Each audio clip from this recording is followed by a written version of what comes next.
L'info écho avec Capital.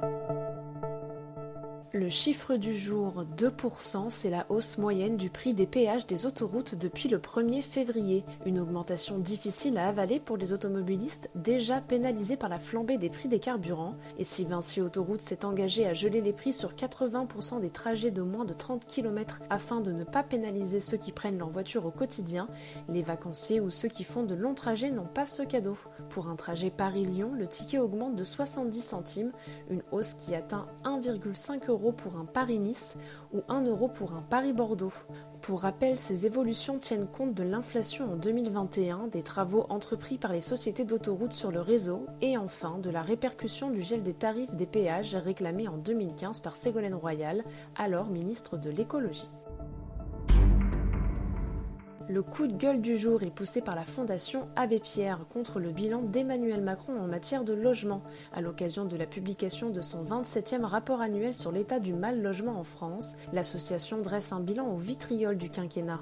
Si elle reconnaît des avancées notables comme le lancement du plan Logement d'abord ou le décollage de la rénovation énergétique, la Fondation Abbé Pierre dénonce des arbitrages financiers profondément inégalitaires et des coupes inédites au détriment des plus modestes, à commencer par la gestion des APL, symbole d'une injustice budgétaire, et les attaques répétées à l'encontre des organismes HLM qui ont largement diminué leur capacité financière. Plus d'infos sur notre site. L'info pratique Capital concerne les particuliers qui doivent remplir une déclaration de succession.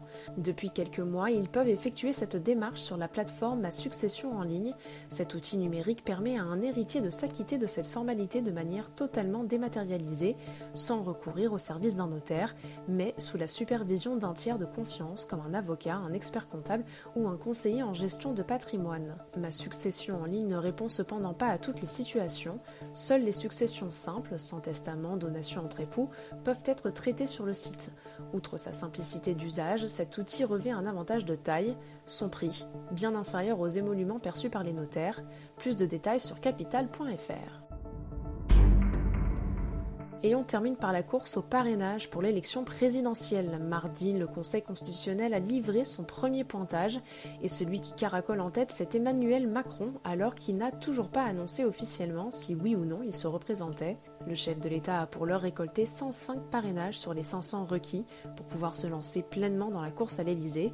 Viennent ensuite, loin derrière lui, la socialiste Anne Hidalgo avec 48 parrainages, la républicaine Valérie Pécresse avec 34 signatures et le communiste Fabien Roussel avec 30 parrainages. Éric Zemmour et Jean-Luc Mélenchon en affichent chacun 14 et l'écologiste Yannick Jadot en compte 11. Quant à Marine Le Pen, elle n'a pour l'instant convaincu que 2 élus. C'était l'info écho avec Capital.